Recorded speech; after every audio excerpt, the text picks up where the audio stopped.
Olá pessoal, tudo bem com vocês? Sejam muito bem-vindos a mais um vídeo aqui no canal Edu Artes Espada. No vídeo de hoje vamos fazer um puff super reforçado.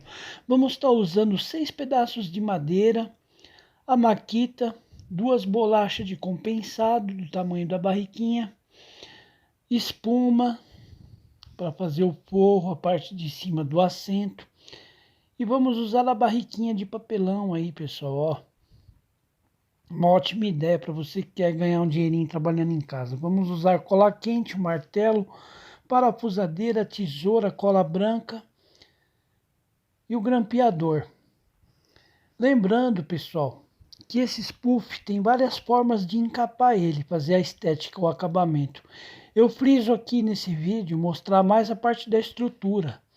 Mas com relação ao acabamento, cada um faz da forma que achar melhor. Pode fazer com tecido, com napa, com couro, com juta. Pode colocar zíper, pode ser com botão. Aí vai do gosto de cada um, tá bom?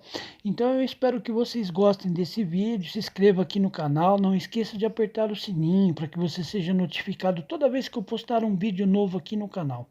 Tá bom? Um grande abraço e vamos embora pro vídeo.